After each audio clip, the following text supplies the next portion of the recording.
Awali aktivitas dan pelayanan Anda melalui renungan pagi menjadi putra dan putri Allah. Terdengar panggilan Roh untuk mengangkat salib, dan mereka yang mengangkat salib akan menemukan bahwa salib mengangkat mereka.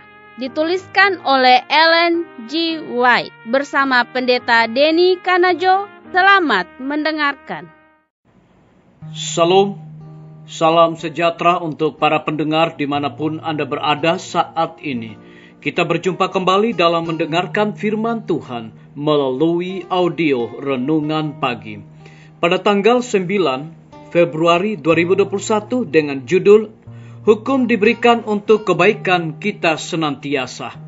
Sebelum kita melanjutkan bacaan renungan kita, saya mengajak untuk kita berdoa. Bapa di sorga, terima kasih Tuhan oleh karena kasih dan rahmat Tuhan telah jaga dan pelihara kami sepanjang malam tidur kami. Hingga tiba pada pagi hari ini kami bangun dengan tubuh sehat dan segar.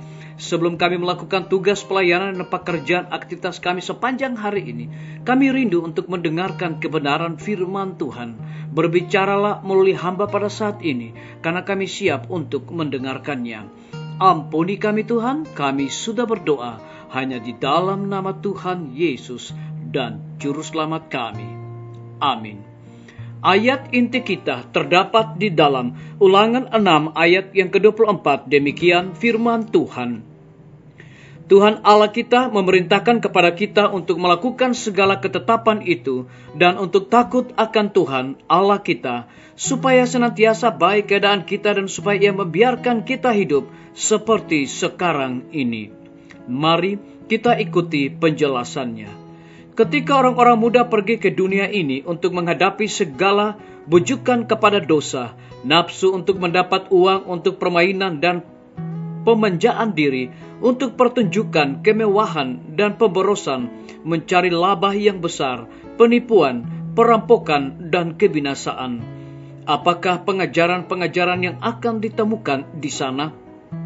Spiritisme menyatakan bahwa manusia adalah setengah dewa yang belum jatuh dalam dosa, bahwa tiap-tiap pikiran akan menghukumkan dirinya, bahwa pengetahuan yang benar menaruh manusia di atas segala hukum, bahwa semua dosa yang diperbuat adalah tidak merusak, karena apapun yang ada adalah benar dan Allah tidak menghukum.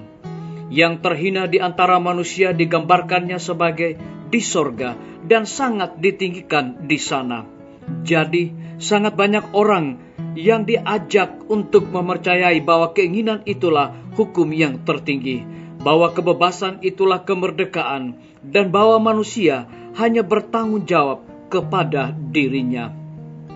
Dengan pengajaran seperti itu yang diberikan tepat pada permulaan hidup, ketika pendorong hati sedang sekuat-kuatnya, dan tuntutan supaya menahan diri dan suci adalah paling mendesak, di manakah segala pelindung kebajikan?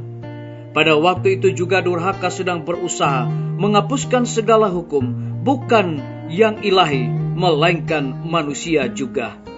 Demikianlah pengaruh-pengaruh yang harus dihadapi oleh orang-orang muda dewasa ini. Untuk berdiri di tengah-tengah kegaduhan seperti itu, mereka sekarang harus meletakkan alasan tabiat. Pada tiap-tiap keturunan dan tiap-tiap negeri, alasan yang benar dan contoh bagi pembangunan tabiat adalah selamanya sama.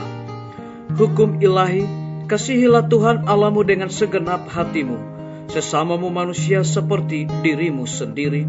Prinsip besar yang dinyatakan dalam tabiat dan hidup Juru Selamat kita, itulah satu-satunya dasar yang aman dan satu-satunya penuntun yang pasti. Disinilah satu-satunya pelindung untuk keikhlasan perseorangan, untuk kesucian rumah tangga, kesejahteraan masyarakat, atau keseimbangan bangsa. Di tengah-tengah segala kebingungan hidup dan bahaya dan tuntutan-tuntutan yang bertentangan, satu-satunya peraturan yang selamat dan pasti ialah melakukan apa yang dikatakan oleh Allah. Biarlah bacaan renungan kita saat ini akan menjadi berkat bagi kita semua. Mari kita tunduk kepala dan berdoa. Bapa di sorga, terima kasih Tuhan Oleh karena kebenaran firman-Mu pada pagi hari ini mendatangkan berkat bagi kehidupan kami masing-masing. Pada saat ini hamba berdoa untuk pemerintah kami. Tuhan memberkati Bapak Presiden bersama dengan wakil, menteri dan semua stafnya. Kiranya hikmat pengetahuan sorga Tuhan curahkan kepada mereka agar dapat menjalankan roda pemerintahan di tengah-tengah gejolak, bencana alam, longsor, banjir di mana-mana. Kami yakin dan percaya dengan kuasa Tuhan, pemerintah kami dapat mengatasi semuanya. Kami juga berdoa untuk para tim medis. Tuhan berkati dokter, perawat, bidan, dan semua para pekerja kesehatan di rumah sakit, di puskesmas yang ada di Indonesia. Kiranya dedikasi sorga Tuhan berikan kepada mereka agar dapat memberikan pelayanan yang terbaik di tengah-tengah pandemi. Kami juga berdoa untuk pimpinan-pimpinan gereja Tuhan, dari tingkat yang tertinggi sampai kepada jemaat-jemaat, bahkan seluruh gembala jemaat. Tuhan urapi mereka dengan kuasa Roh Kudus-Mu di dalam pelayanan. Kami menyerahkan guru-guru, siswa, dan kepala sekolah ke dalam tangan Tuhan. Walaupun saat ini mereka harus belajar dari rumah, tapi kami yakin dan percaya Tuhan berikan kekuatan, kesehatan, dan hikmat sorga kepada mereka. Kami juga berdoa untuk TNI, Polri, PNS, wira swasta, petani, pedagang, nelayan, tukang grab, dan saudara-saudara kami yang ada di dalam penjara. Tuhan lindungi dan pelihara mereka, cukupkan juga segala kebutuhan mereka. Kami berdoa untuk para pendengar yang setia yang berulang tahun saat ini. Dengan bertambahnya usia yang Tuhan percayakan bagi hidup mereka, mereka selalu bersyukur dan melayani Tuhan senantiasa. Terima kasih Tuhan Yesus, dengarlah doa kami Bapa, dan mau mengampuni segala dosa kami, karena kami sudah berdoa hanya di dalam nama Tuhan Yesus dan Juru Selamat kami. Amin. Sampai jumpa. Tuhan Yesus memberkati kita semua.